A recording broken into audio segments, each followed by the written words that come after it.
절까지 우리 돌아가면서 한 절씩 읽겠습니다. 여호와께서 모세에게 말씀하여 이르시되 불을 켜기 위하여 감람을 찢어낸 순결한 기름을 내게로 가져오게 하여 계속해서 등잔불을 켜둘지며 아론은 회막안 증거궤 휘장 밖에서 저녁부터 아침까지 여호와 앞에 항상 등잔불을 정리할지니 이는 너희 대대로 지킬 영원한 규례라. 그는 여호와 앞에서 순결한 등잔대 위에 등잔들을 항상 정리할지니라.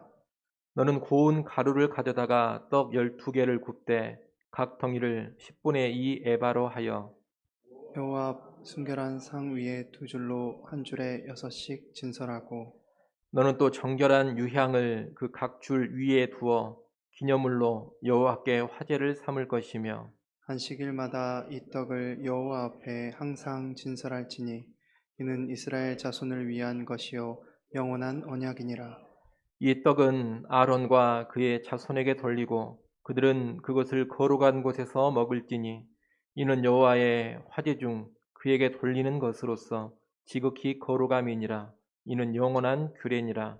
이스라엘 자손 중에 그의 어머니가 이스라엘 여인이요 그의 아버지는 애굽 사람인 어떤 사람이 나가서 한 이스라엘 사람과 진영 중에서 싸우다가 그 이스라엘 여인의 아들이 여호와의 이름을 못 오가며 저주함으로 무리가 끌고 모세에게로 가니라. 그의 어머니 이름은 슬로미시요 단지파 디브리의 딸이었더라.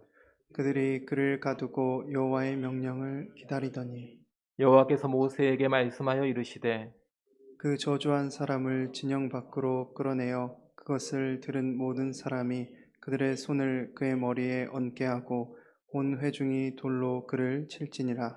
너는 이스라엘 자손에게 말하여 이르라. 누구든지 그의 하나님을 저주하면 죄를 담당할 것이요 여호와의 이름을 모독하면 그를 반드시 죽일지니 온 회중이 돌로 그를 칠 것이니라.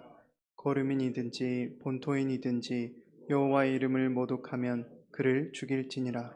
사람을 쳐 죽인 자는 반드시 죽일 것이요 짐승을 쳐 죽인 자는 짐승으로 짐승을 갚을 것이며 사람이 만일 그의 이웃에게 상해를 입혔으면 그가 행한 대로 그에게 행할 것이니 상처에는 상처로 눈에는 눈으로 이에는 이로 갚을지라. 남에게 상해를 입힌 그대로 그에게 그렇게 할 것이며 짐승을 죽인 자는 그것을 물어줄 것이요 사람을 죽인 자는 죽일지니 거류민에게든지 본토인에게든지 그 법을 동일하게 할 것은 나는 너희의 하나님 여호와임이니라. 같이 봅니다. 모세가 모세가 이스라엘 자손에게 말하니 그들이 그 저주한 자를 진영 밖으로 끌어내어 돌로 쳤더라. 이스라엘 자손이 여호와께서 모세에게 명령하신 대로 행하였더라. 아멘. 오늘 레위기 24장 본문은 크게 두 가지 내용으로 되어 있습니다. 1절부터 9절까지 말씀은 성막의 성소 안에 있는 등잔대와 떡상을 관리하는 내용이고 10절부터 23절까지 말씀은 혼혈 이스라엘인이 여호와의 이름을 못 오가고 저주한 사건과 관련된 내용입니다. 먼저 1절로 9절에는 등잔대와 떡상에 관한 내용이 나옵니다. 하나님은 등잔대의 등잔불은 순결한 감람류 기름으로 켜고 대제사장 아론의 책임 아래에서 그 등잔불이 항상 켜져 있도록 관리하라고 말씀하십니다. 또 떡상 위에는 떡 12개를 만들어서 6개씩 두 줄로 진열하고 그 위에 유향을 두라고 합니다. 이 12개의 떡은 각 덩이를 10분의 2 에바의 고운 밀가루로 만들라 하십니다. 한 에바가 22리터이기 때문에 10분의 2 에바는 4.4리터입니다. 4.4리터의 밀가루로 떡 하나를 만들면 아주 커다란 떡 덩이가 됩니다. 그런 큰 떡덩이 12개를 일주일 단위로 만들어서 안식일마다 새로 올리라 이렇게 명하십니다. 그리고 일주일간 떡상에 올려져 있다가 물린 떡들은 제사장들이 먹도록 명하십니다. 이 등잔대와 떡상, 떡에 관한 내용은 우리가 출애굽기 말씀을 보면서 이미 다루었습니다. 또 이 등잔대와 떡상, 떡이 예수 그리스도를 예표한다는 것도 이미 말씀을 드렸습니다. 그러니 그런 내용들을 이 시간에 다시 세세히 말씀드리지는 않겠습니다. 다만 이 등잔대와 떡상의 규례와 연관해서 오늘 본문에 문맥에 비추어서 한 가지만 말씀을 드리고자 합니다. 그것은 거룩하신 하나님께 드리는 것은 최선의 것, 최상의 것이어야 한다는 겁니다. 레위기 21장에서 봤습니다만 제사장들도 성소에 하나님 앞에서 섬기려면 신체적인 흠이 없어야 되고 그 어떤 부정함도 없어야 합니다. 또 레위기 22장에서 봤던 것처럼 하나님께 드리는 제물도 아무런 흠이 없어야 합니다. 최상의 짐승을 가져다가 제물로 바쳐야 하는 겁니다. 마찬가지로 오늘 본문에서도 등잔대 떡상과 연관해 같은 이야기를 하고 있습니다. 2절에 보면 등잔불을 켜는 기름은 순결한 기름이어야 한다 하십니다. 이 말은 불순물이 전혀 섞이지 않는 순도 100%의 감람류 기름이라는 뜻입니다. 4절에서는 순결한 등잔대라고 합니다. 이 말 역시 조금도 부정해지지 않은 상태의 등잔대를 가리키는 말입니다. 성소에서 태우는 등잔불은 순결한 등잔대, 순결한 기름으로 지펴야 하는 겁니다. 또 5절에 보면 떡상에 올리는 떡은 고운 가루로 만들라 했습니다. 고운 가루라는 것은 최상품의 밀가루를 의미하는 말입니다. 그리고 6절에 보면 떡을 만들어 올리는 이 떡상 역시 순결한 떡상이라고 합니다. 앞서 등잔대와 마찬가지로 이 떡상도 조금도 부정하지 않은 그런 상태의 떡상이어야 합니다. 7절에서는 떡상에 떡 위에 놓는 유향은 정결한 유향이라고 합니다. 정결한 유향이라는 것은 불순물이 조금도 섞여 있지 않는 순도 100%의 유향을 의미합니다. 이렇게 등잔대의 등불, 떡상의 떡은 최상의 상태로 드려져야 하는데 이것은 하나님이 그만큼 거룩하신 분이시고 위대한 분이시기 때문입니다. 그러니 오늘날 우리 역시 시간이 됐든 돈이 됐든 물질이 됐든 내 자신의 몸이 됐든 하나님께 드리거나 섬길 때에는 가장 좋은 상태로 최상의 것으로 드려야 할 것입니다. 그것이 지극히 거룩하신 하나님 앞에서 마땅히 보여야 될 태도입니다. 물론 가장 중요한 것은 뭐냐? 드리고 섬기는 사람의 내면이 순전한 것입니다. 드리고 섬기는 사람이 순전한 마음, 순결한 마음으로 하나님 앞에 서야 합니다. 범죄한 상태라든가 세속적인 욕심과 인간적인 야망이 가득 차 있는 상태, 그 마음이 하나님과 세상에 양다리를 걸치고 있는 나누어진 상태, 이런 것은 순전한 마음이 아닙니다. 이런 마음은 더러운 마음이요 불순한 마음입니다. 그런 마음으로 드리고 섬기는 것은 겉으로는 아무리 탁월해 보인다 하더라도 실상 거룩하신 하나님 앞에서 더러운 것들에 지나지 않습니다. 범죄하고 있는 설교자가 아무리 감동적이고 탁월한 설교를 한다 하더라도 그 설교자의 섬김은 사실 아무런 의미가 없습니다. 그런 설교는 거룩하신 하나님을 못 오갈 뿐입니다. 세속적이며 늘 죄를 짓고 있는 사람이 음악의 은사가 있어가지고 아무리 황홀한 찬양을 부른다 하더라도 그 사람의 찬양은 아무런 의미가 없습니다. 그런 찬양은 예배 시간에 하나님을 괴롭게 할 뿐입니다. 사람들에게 은혜를 끼칠지 모르지만 하나님의 마음은 심히 괴롭게 하는 찬양이라는 겁니다.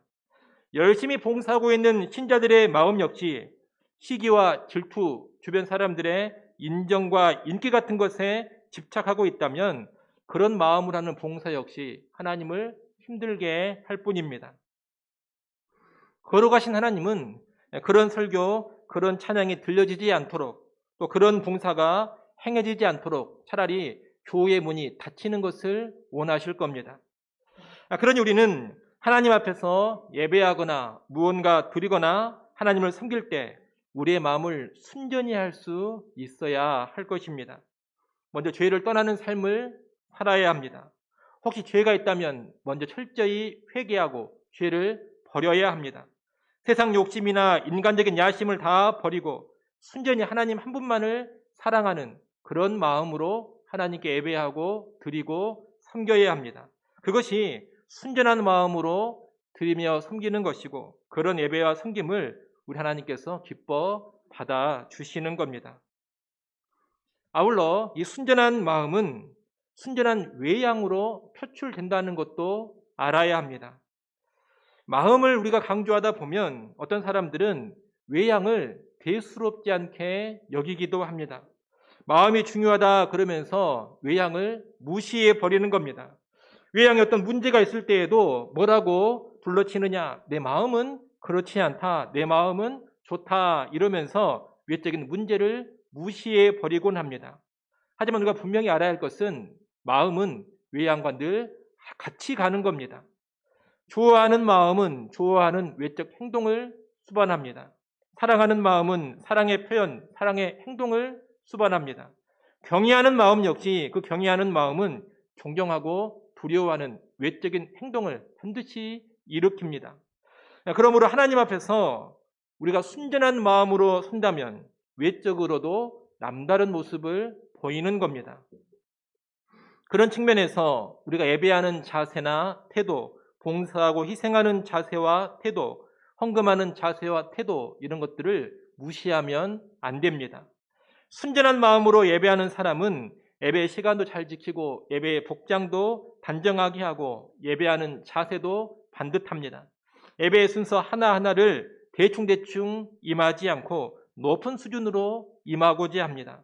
예배를 위한 안내를 하거나 대표 기도를 하거나 특송을 하더라도 최선을 다해서 최상으로 준비해서 하고자 합니다. 설교자 역시 순전한 마음으로 예배하는 설교자라면 최선을 다해서 설교를 준비해서 선포합니다.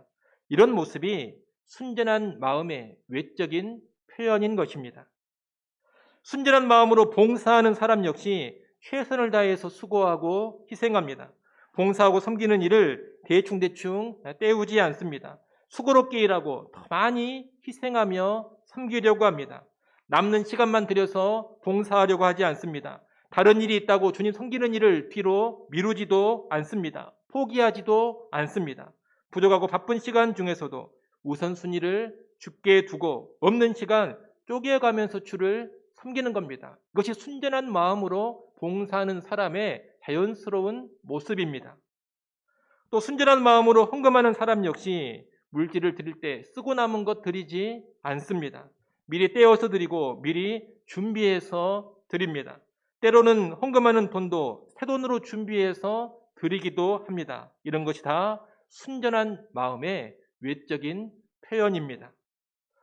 여러분, 하나님께 예배하고 하나님을 섬기며 하나님께 드리는 것은 언제나 최선의 상태여야 하고 최상의 것이어야 합니다.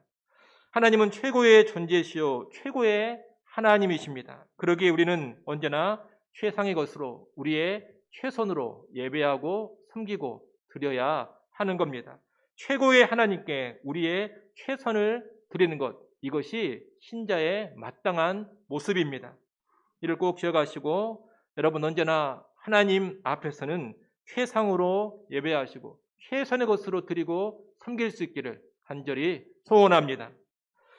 이어지는 오늘 본문 10절로 23절은 어머니가 이스라엘 여인이고 아버지가 애굽인인 이스라엘 사람, 한마디로 일종의 혼혈 이스라엘 사람에 관한 한 사건을 기록하고 있습니다. 10절, 11절 말씀에 보면 이 사람은 진영 중에서 한 이스라엘 사람과 싸우다가 여호와의 이름을 모독하고 저주해 버립니다. 아마 싸움 중에 화가 잔뜩 나서 그 분노에 휘둘려서 하나님의 이름을 능멸하는 말을 한 것 같습니다. 이것은 여호와의 이름을 망령되이 부르지 말라는 십계명의 제3계명을 어긴 겁니다. 이에 무리가 이 사람을 끌고 모세에게로 데리고 갔습니다. 모세는 이 사람을 가두고 하나님의 판결을 기다립니다. 신중한 조치인데 왜냐하면 현재까지 이 모세가 받은 율법에는 하나님을 저주한 자를 어떻게 처리하라는 명확한 지침이 없었기 때문입니다. 출애굽기 21장 17절에 보면 부모를 저주한 자는 반드시 죽여라 그렇게 명령했습니다. 그에 비해서 여호와의 이름을 망령되이 부르는 자, 여호와를 모독하거나 저주하는 자는 죄가 있다 이렇게만 선언을 했지 그런 사람에게 구체적으로 어떤 형벌을 내리라고는 율법에서 아직 정해 주시지 않았습니다. 그래서 이 사람을 일단 가두어 놓고 하나님의 판결을 기다린 것입니다. 이 하나님께서 14절에 판결을 내리십니다. 14절 말씀 여러분이 한번 읽어보십시오. 14절 읽습니다. 그 저주한 사람을 진영 밖으로 끌어내어 그것을 들은 모든 사람이 그들의 손을 그의 머리에 얹게 하고 온 회중이 돌로 그를 칠지니라. 아멘. 하나님은 여호와를 저주한 그 사람을 진영 밖으로 끌어내서 돌로 쳐 죽이라고 말씀합니다. 진영 밖으로 끌고 나간 것은 부정한 피로 인해서 진영이 더럽혀지지 않도록 하기 위함입니다. 더불어 돌로 쳐 죽이기 전에 그 사람이 저주한 말을 들은 모든 사람이 그들의 손을 저주한 사람의 머리에 얹어라 이렇게도 명하셨습니다. 이것은 일종의 안수 행위인데 이 행위는 일종의 전가 옮겨짐을 의미합니다. 여호와를 향한 저주의 말을 들은 사람들이 그들이 들었던 여호와에 대한 저주의 말을 자신들로부터 떨쳐내고 저주한 그 사람에게로 다 옮겨버리는 외적인 행위인 것입니다. 다시 말하면 여호와를 저주한 죄에 대한 진노를 그 사람에게 다 옮겨버리는 행위다 이렇게 이해하시면 되겠습니다. 이것은 여호와를 저주하는 말을 귀로 듣는 것조차 참으로 위험하고 부담스러운 일이라는 것을 알게 해줍니다. 한마디로 여호와를 저주하는 말은 그 말을 하는 것은 물론이고 듣지도 않아야 하는 말이라는 겁니다. 이렇게 여호와를 저주하는 것은 심각한 죄로 간주되어서 돌로 쳐 죽이는 사형의 형벌이 내려졌습니다. 15절 이하에 보면 하나님 말씀이 계속 나오는데 하나님을 저주하고 여호와의 이름을 모독하면 거류민이든 본토인이든 그를 반드시 돌로 쳐 죽이라고 합니다. 거류민이라는 것은 이스라엘 백성 가운데 들어와서 거주하고 있는 이방인들을 가리키는 말입니다. 그리고 본토인이란 이스라엘 백성을 의미합니다. 누가 됐든 여호와를 모독하거나 저주한다면 그 사람은 반드시 돌로 쳐 죽이라는 겁니다. 이때로부터 율법이 추가됩니다. 여호와를 저주하는 자는 돌로 쳐 죽인다는 그 율법이 추가된 것입니다. 이와 아울러 하나님은 17절로 22절에서 사람이나 짐승을 쳐 죽이거나 해를 끼치면 그에 상응하는 대가를 지불하라 하십니다. 사람을 쳐 죽인 자는 반드시 죽이고 짐승을 쳐 죽이면 짐승으로 갚아야 하고 이웃에게 상해를 입혔으면 해를 입힌 그대로 갚아라 그렇게 말씀합니다. 행한 그대로 갚음 받게 하는 것 이것을 가리켜서 흔히 뭐라고 하느냐 동해 동령법 이렇게 말합니다. 동일한 해를 끼친 일에 대해서 동일한 형벌을 내리는 법이다 이 말입니다. 이 동해 동령법을 대표적으로 나타내는 말이 눈에는 눈, 이에는 이라는 말입니다. 지금 보면 하나님의 이름을 모독하고 저주하는 일을 다루고 있는데 그런 가운데 사람과 짐승을 해치고 죽이는 일을 함께 언급하고 있습니다. 얼핏 보면 상관없어 보이는 이 두 사안을 왜 함께 하나님께서 다루고 계시느냐? 이 일이 모두 다 살해와 연관되어 있기 때문입니다. 다시 말하면 하나님의 이름을 모독하고 하나님을 저주하는 일은 일종의 하나님을 향한 살해 행위로 규정을 하는 겁니다. 물론 하나님께서 그런 행위로 죽임을 당하시는 것은 아닙니다. 다만 그런 행위가 하나님을 살상하는 행위와 다름이 없다 이런 의미를 오늘 본문이 담고 있는 겁니다. 이것은 하나님께서 당신의 이름을 저주하거나 모독하는 것, 다시 말하면 이 신성 모독을 얼마나 심각한 죄로 여기고 계시는지를 우리에게 잘 알려줍니다. 여러분, 여호와 하나님은 지극히 거룩하시고 영광스러운 분이십니다. 그분을 함부로 대하거나 그분을 모독하거나 저주하는 일, 능멸하는 일은 참으로 심각한 죄가 되는 겁니다. 구약시대 같으면 돌로 쳐 죽여야 하는 죄입니다. 신약시대에는 그런 외적인 형벌이 내려지지는 않습니다만 우리는 그 죄의 심각함을 알고 하나님을 향해서 경솔한 언행을 하지 않도록 철저히 주의해야 하겠습니다. 종종 세상 사람들을 보면 하나님을 모독하고 저주하는 말을 서슴없이 하곤 합니다. 일부 세상 사람들은 제가 여기에서 입에 담기도 힘든 말들을 하면서 성경에 여호와 하나님을 모독하고 저주합니다. 끔찍한 말들을 거침없이 내뱉습니다. 그런 일에 무서운 하나님의 진노가 있을 겁니다. 사람이 하나님을 믿지 않을 수는 있습니다. 그러나 하나님을 굳이 조롱하고 모독하고 저주할 필요는 없는 겁니다. 그런 일을 하는 자들은 불필요한 화를 자초하는 자들이다. 그렇게 말할 수가 있겠습니다. 우리는 그들의 어리석음을 알고 또한 그들에게 임할 무서운 진노를 헤아리면서 그들을 불쌍히 여길 줄 알아야 하겠습니다. 아울러 예수 믿는 우리가 그럴 일은 없겠습니다만 혹시라도 하나님을 조롱하거나 비하하는 말, 하나님을 깎아내리는 말, 하나님을 모독하는 말을 하지 않도록 조심하고 또 조심해야 합니다. 우리 그리스도인들이 모여서 신나게 웃고 떠들다 보면 자기도 모르게 하나님을 농담의 소재로 삼을 수도 있습니다. 흥에 겨워 신나게 이야기하다가 하나님의 이름을 아주 가볍게 다룰 수도 있는 겁니다. 또는 흥분하거나 분노에 사로잡히다 보면 하나님을 향해서 아주 거친 언사를 내뱉을 수도 있습니다. 오늘 본문에 이 혼혈 이스라엘인도 싸우다가 감정이 격해져서 하나님을 모독하고 저주의 말을 한 겁니다. 그처럼 심한 분노에 사로잡혀서 하나님을 향해 해서는 안 되는 말을 내뱉을 수가 있다는 겁니다. 저도 노예에서 그런 경우를 한번 본 적이 있는데 그 말을 제가 이 시간에 어떻게 인용할 수가 없겠습니다. 분명 예수 믿는 사람이요 대표로 와 있는 사람인데 큰 분노에 휩들려서 하나님을 향해서는 안 되는 말을 내뱉는 것을 보고 들었습니다. 이런 일을 조심해야 한다는 겁니다. 여하튼 즐거운 감정이 됐든 분노의 감정이 됐든 감정이 격양되었을 때 조심해야 합니다. 감정이 격양되었다 해서 하나님을 함부로 대하는 죄가 없어지지 않음을 알아야 합니다. 하나님은 내 감정이 극도로 격양된 상태에서도 함부로 대해서는 안 되는 지극히 높으신 분이요 지극히 거룩한 분이십니다.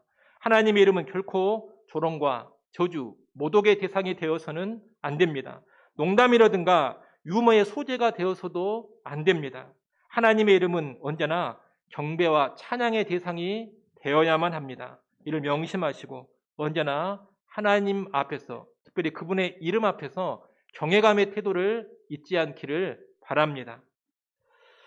우리가 끝으로 하나 볼 것은 오늘 이 24장 전체 내용의 흐름입니다. 오늘 24장 본문의 말씀은 성막 성소의 등잔 때와 떡상에 관한 이야기를 하다가 일상의 싸움 중에 여호와 이름을 모독한 사람 이야기가 나옵니다. 얼핏 보면 별로 상관없는 이야기의 흐름 같은데 그러지 않습니다. 의미가 있는 이야기의 흐름입니다.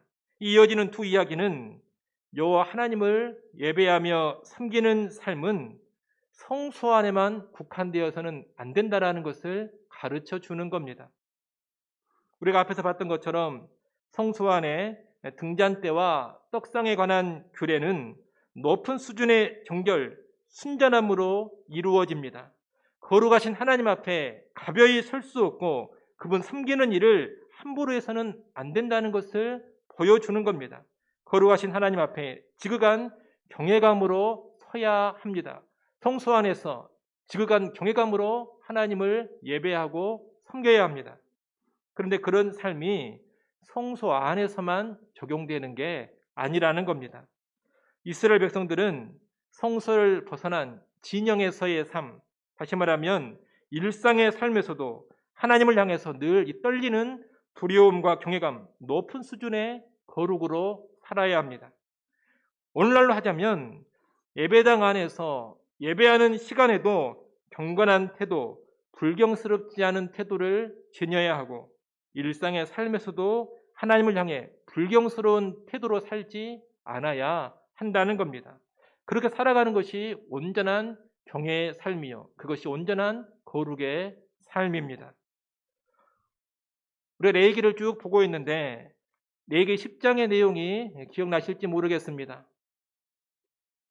레위기 10장에 보면 아론의 두 아들인 제사장 나답과 아비후가 성소에 분향단의 향을 다른 불로 태우다가 그 자리에서 불태워 죽임당한 사건이 나옵니다. 이스라엘 가운데 가장 거룩한 위치에 있다고 볼 수 있는 두 사람의 제사장이 성소에서 제멋대로 함부로 굴다가 죽임당한 사건입니다. 일종의 불경죄로 성소 안에서 제사장이 죽었습니다.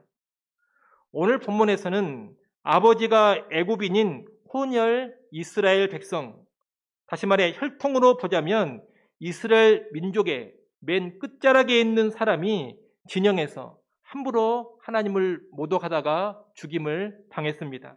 이 사람 역시 불경죄로 죽은 겁니다. 이 두 사건을 통해 레위기 말씀이 우리에게 무엇을 가르쳐 주느냐? 이스라엘 백성은 제사장이 됐든 저 끝자락에 있는 사람이 됐든 성소 안이 됐든 성소 밖 진영이 됐든 하나님 앞에서 불경스럽게 행하면 바로 죽임을 당한다는 겁니다. 한마디로 거룩하신 하나님을 섬기는 거룩한 백성은 누가 됐든지 간에, 그리고 어디가 됐든지 간에 그 거룩하신 하나님 앞에서 바로 서야 하고 바로 행해야 하는 겁니다.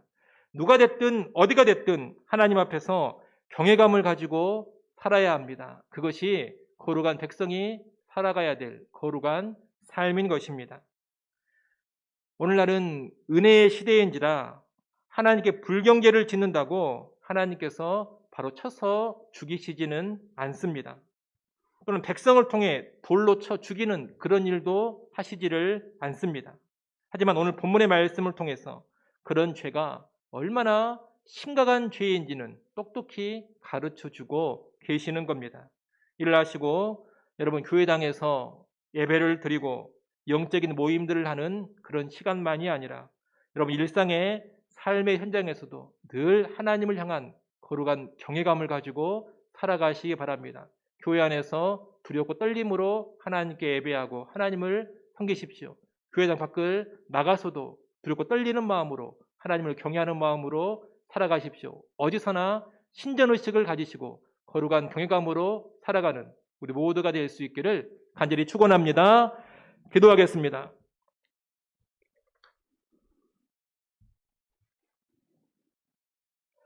하나님 아버지, 성소의 등잔불과 떡상의 떡을 관리하는 규례, 그리고 여호와의 이름을 모독하고 저주한 자가 사형의 형벌을 받는 내용을 봤습니다. 이 내용을 통해 거룩하신 하나님 앞에서 지극한 경외감을 가지고 살아야 함을 배웠습니다. 오늘 배운 말씀대로 여호와 하나님 앞에서 경외감으로 살아가는 우리가 되게 하여 주시옵소서. 교회 안에서 경외감으로 살기를 원합니다. 교회에서 예배하며 섬기는 모든 일들을 거룩하신 하나님 앞에 합당한 그 경외감으로 감당케 하여 주옵소서.